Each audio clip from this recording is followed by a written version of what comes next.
الحمد لله والصلاة والسلام على رسول الله.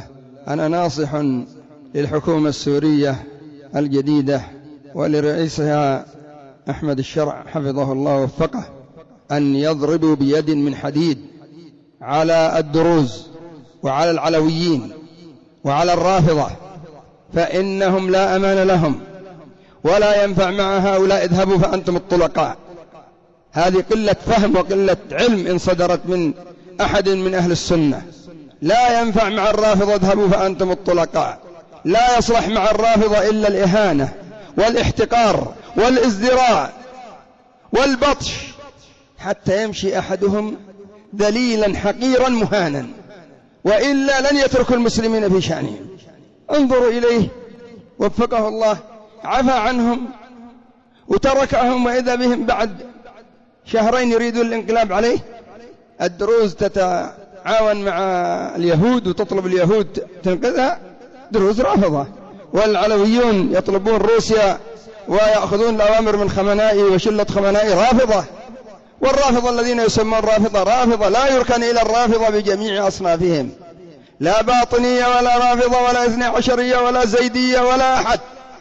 لا يركن على رافضي إلا قليل الفهم، قليل العلم، قليل الإدراك، قليل المروءة، قليل المعروف.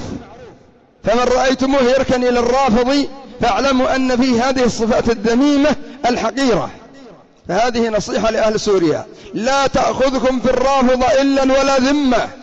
من كان يريد الخمنائي يذهب عند خمنائي، ولتبقى الشام سنية سلفية، وقريبا صنعاء بإذن الله عز وجل تعود سنية سلفية، وهكذا بغداد ستعود إلى حضانة السنة والسلف، وهكذا الأهواز ستعود إلى حضانة السنة والسلف، وهكذا بيروت ستعود إلى حضانة السنة والسلف.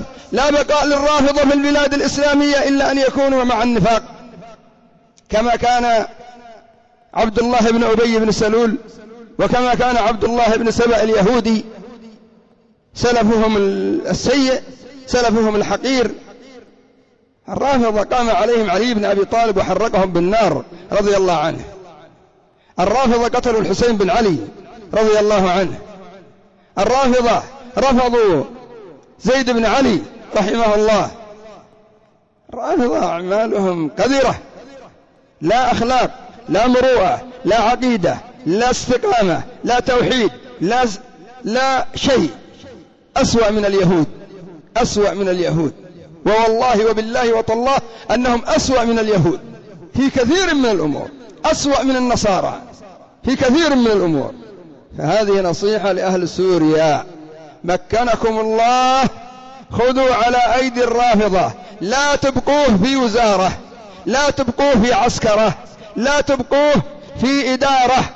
الرافضي يعيش حقير. إن استطعتم أن تجعلوهم في مزابل الحمير اجعلوهم في مزابل الحمير، هكذا شأنهم.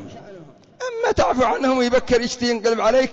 سبب فشل ما يسمى بثورة 26 سبتمبر أنهم رحلوا الإمام البدر وجابوا النبي فلان المتوكل، فلان الهادي، فلان المؤيد، فلان الزعطان، فلان الفلتان، هذا القاضي وهذا الوزير وهذا المدير وهذا الأمير، يعني داي مخلفنا بابها. هذا هو السبب، وما زالوا يتمكنون حتى أسقطوا الدولة، وآخر الأمر أسقطوا عفاش.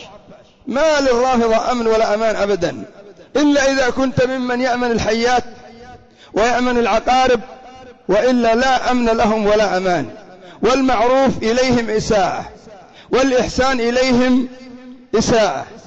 هذه نصيحة وجهها، وقد وجهت نصيحة سابقة للأخوة السوريين أن يلتزموا عقيدة السلف وينشروا عقيدة السلف ويعظموا هذا الباب. والآن هذه النصيحة الثانية، إذا أردتم استتباب الحكم للسنة فلا بد من قهر الرافضة وقهر الباطنية. والذي يريد إيران يفتحوا له طريق إلى إيران، قولوا لهم هكذا: تريدون سوريا كونوا على ما عليه أهل سوريا، تريدون إيران ذهبوا إيران، تمسحوا بقبر الخميني، تمسحوا بقبر يعني القبور التي يسموها في كربلاء، دعهم يتمسحوا بالقبور.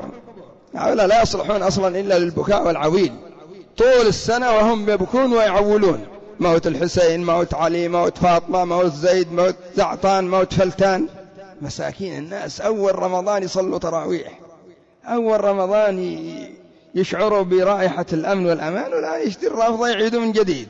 قد قال هذاك الرافضي: قل لفهد وللقصور العوانس إن لنا سادة أبات بفارس، سنعيد الحكم للإمام إما بثوب النبي أو بثوب ماركس. هذه عقيدة الرافضة، إنما يريدون الحكم. انظر كيف يقول هذا الخبيث: سنعود الحكم إما بثوب النبي، يتقمصوا حب الحسن وحب الحسين وحب علي وفاطمة، وإما بثوب ماركس اليهودي. أصلا هم يهود، هم يهود القبلة، ونتنياهو وشلة يهود الملة، والله المستعان.